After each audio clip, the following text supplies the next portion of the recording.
Hello everyone, so because it's nearly Halloween, I thought it'd be fun to do a little horror-inspired illustration. So I'm going to be doing a self-portrait, but for this self-portrait I'm going to turn myself into a zombie.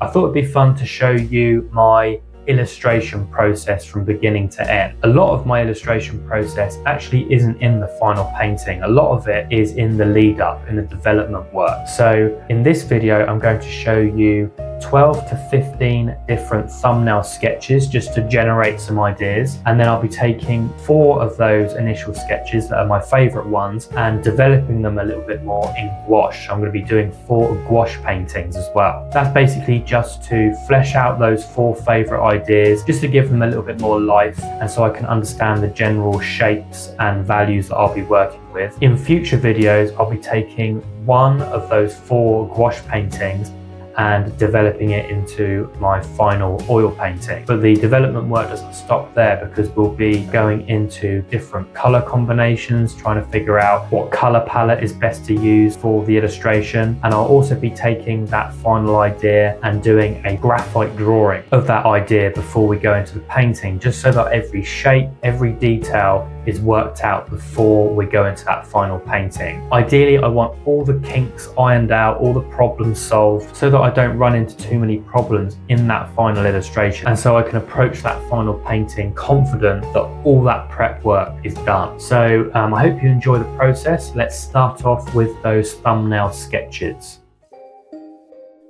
To begin my illustration process, I start with thumbnail sketches.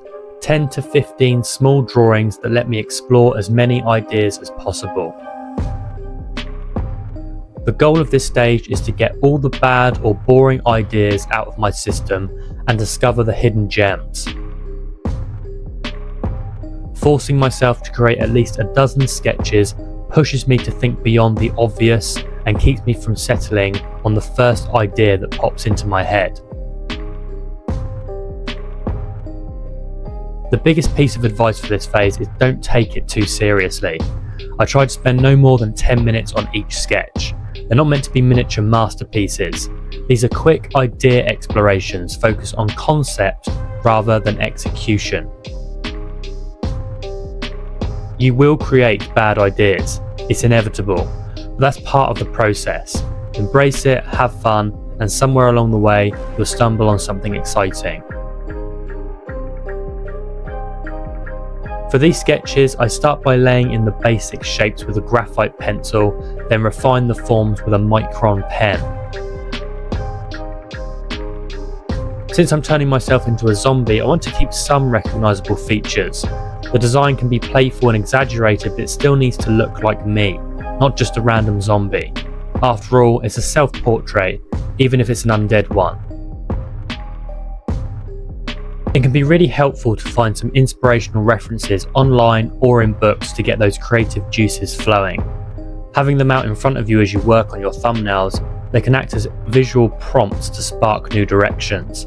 Don't worry about coming up with something completely new and original right from the start. Allow your ideas to develop and mature naturally. This is a development process after all. Good ideas take time to grow, and the more you explore, the more they'll evolve into something unique and personal. Once I've completed my 10 to 15 sketches, I take a step back and ask myself if I have at least 3 or 4 favourites that I'm genuinely excited to develop further. It's important to be honest at this stage. If I only have one idea I truly like and the rest feel weak and uninspired, I know I need to keep sketching. The goal is to end up with 3 or 4 thumbnails that all have real potential, ideas that spark excitement and curiosity. That energy will carry through into the next stage of the process, when I start developing the selected sketches into more refined gouache paintings.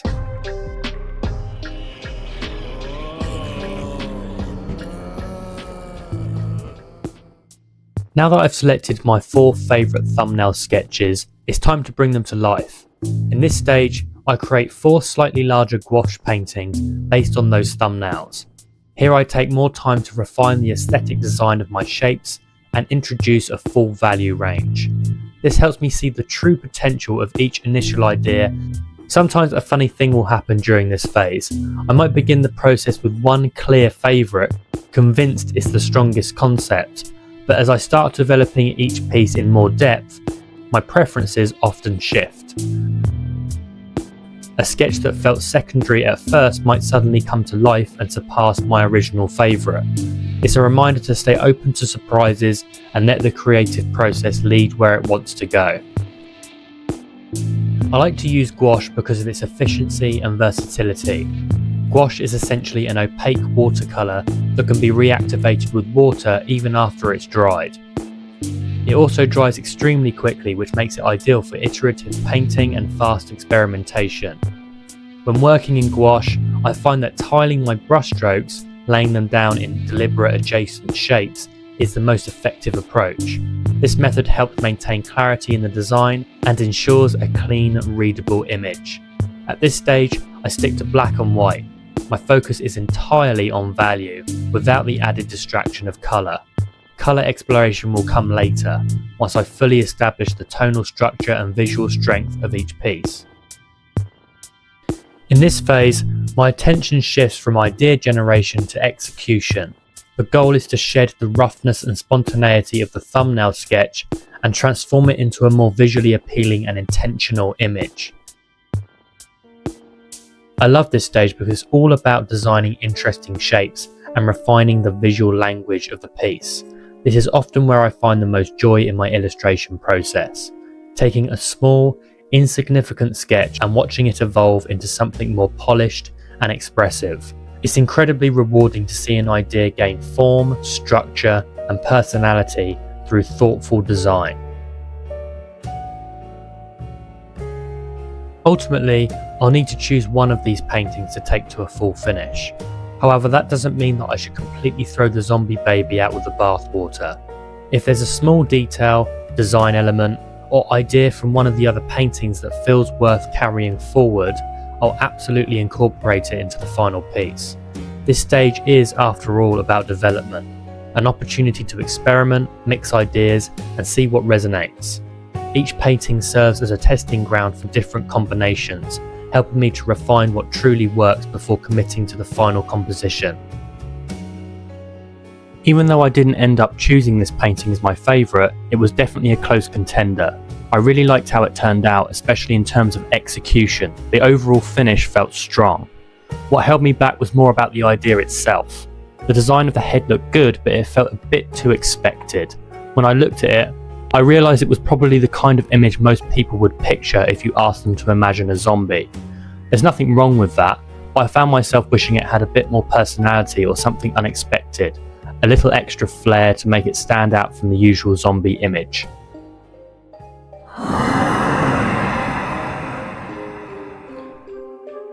I chose this thumbnail because I really liked the idea of the flies buzzing around the rotting flesh of the zombie. That concept really stood out to me. Much like my first gouache painting, I was happy with the overall execution, though maybe a bit less so this time. I missed the gaping, decaying jaw from the first piece. The larger mouth felt more threatening and gave the figure more personality. In comparison, the face in this version felt a bit too plain. Apart from the open wound on the forehead, there wasn't much that made it visually striking. Still, I was drawn to the inclusion of the flies. They really emphasise the sense of decay and make it clear that this is a rotting corpse. This piece is a great example of what I mentioned earlier.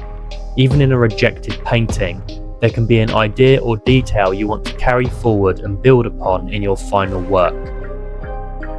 When it comes to technique, I like to start by laying down a local value for my lights and darks. A local value is basically the average tone of a particular area. Once I've covered the whole painting in this way so that it reads clearly and graphically, I move on to expanding the full value range, deepening my shadows and broadening my lights. This approach helps me to avoid getting bogged down in details too early. I find it's really important to get the overall read of the image working first. Once that foundation feels solid, I can focus on refining the smaller details. The key to these paintings is patience. When I first started doing this developmental work for my larger illustration pieces, My biggest struggle was impatience. I'd catch myself thinking things like, why am I doing all this? I should just move on to the final painting, or this idea is good enough, let's just get on with it. It's so tempting to give in to that mindset, but over time I've learned to trust the process. Sometimes you think you've landed on a great idea, but if you give it a little bit more time and keep developing it, an even better one might be just around the corner. You often have to push past what you think is your creative limit in order to step outside your comfort zone and discover something truly new. I'm always thinking about composition during this stage of a painting, especially when working on the thumbnail sketches. Take the piece I'm working on here for example. On the right side of the face there's dark hair, a dark ear and a dark neck, all against a dark background. This causes that side of the head to sink into the background more than I'd like. There's nothing wrong with a few lost edges to create a sense of atmosphere or mystery, but I want my zombie to stand out boldly. To fix this, I decided to add some backlighting around the contour of the head to make that side pop a little bit more. Situations like this are exactly why an artist needs to find creative solutions. This is why the developmental phase is so valuable. Imagine being 20 hours into a final painting, only to realise the right side of the head disappears into the background, then having to invent a rim light on the fly and hope it works.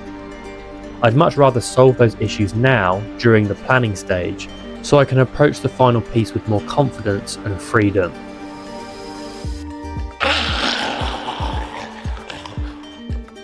This sketch was one of my absolute favourites. It came a very close second to being the one I chose for the final painting. I really liked the personality it had. Conceptually, the idea of having one of the zombie's eyes clenched between its teeth gives it a surprising level of intelligence. It goes against the grain of what we typically expect from zombies. Mindless husks driven purely by hunger. There's a hint of self-awareness here too, almost as if the zombie knows how grotesque it is, and is deliberately amplifying that by pulling out its own eye and holding it between its teeth.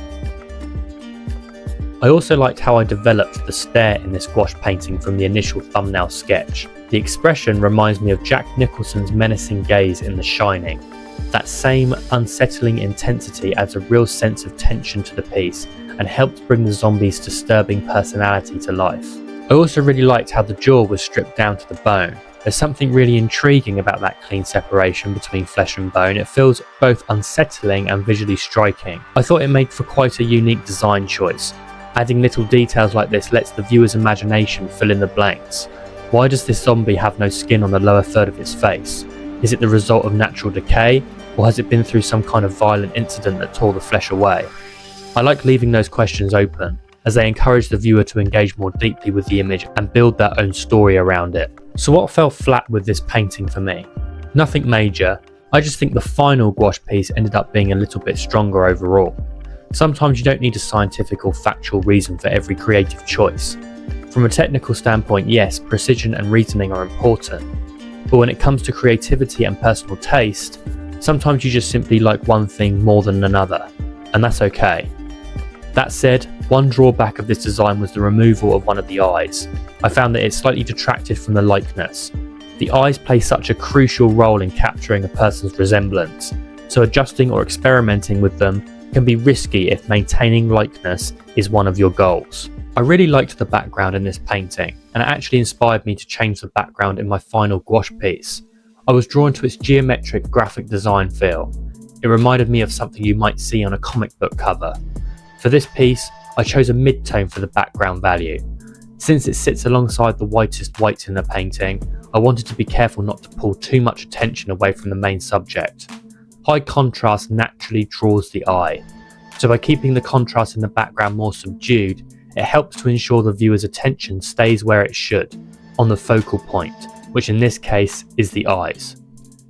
Sometimes it can be hard to let an idea go, especially when it's one you really connect with. But these are personal projects, and that's the beauty of them. We have the freedom to explore, pause, and return whenever inspiration strikes.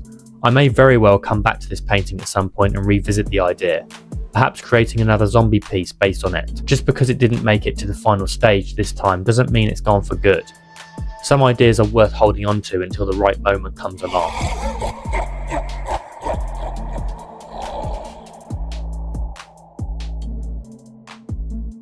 This was the gouache painting that I ultimately chose to take to a final piece.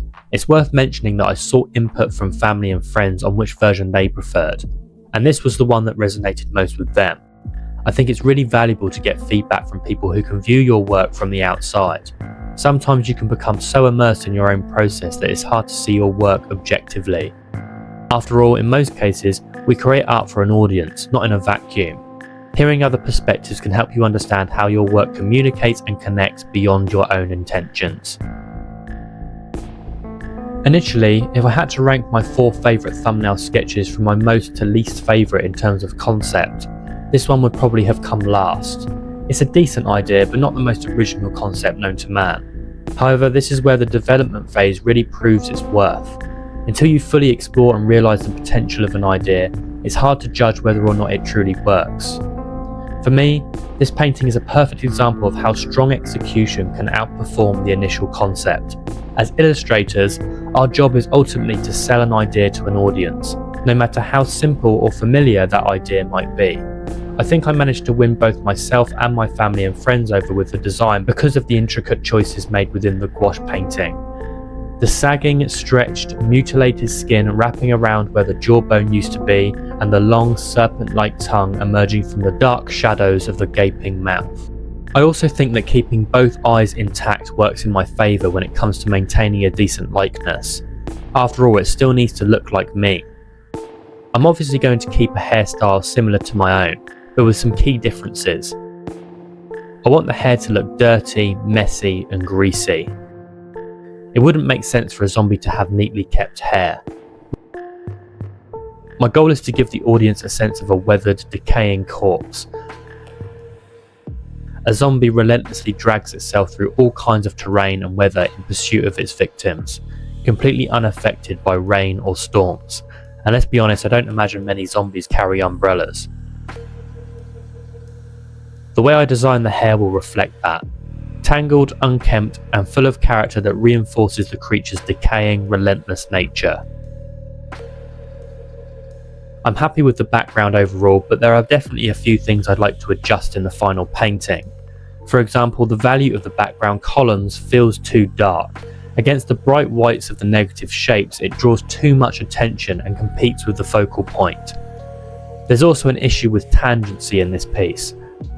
A bad tangency occurs when 2 contours meet without any overlap, creating a visually confusing and flat image.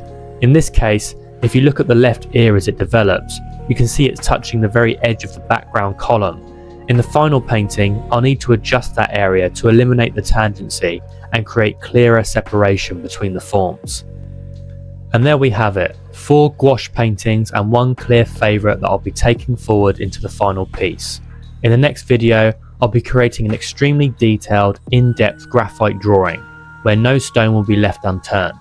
I want every halftone, shadow shape, wrinkle and area of decay carefully considered, so that I can approach the final painting with complete confidence and no questions left unanswered. I'll also be exploring my colour compositions, experimenting to find the strongest and most harmonious palette for the piece.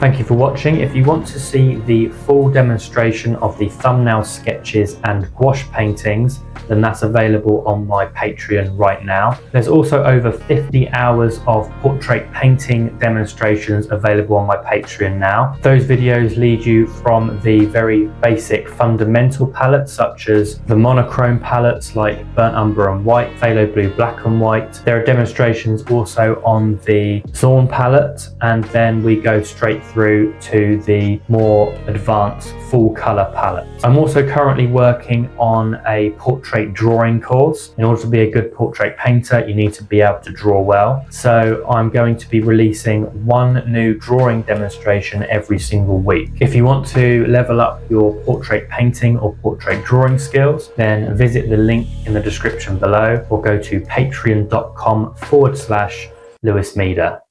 Thank you.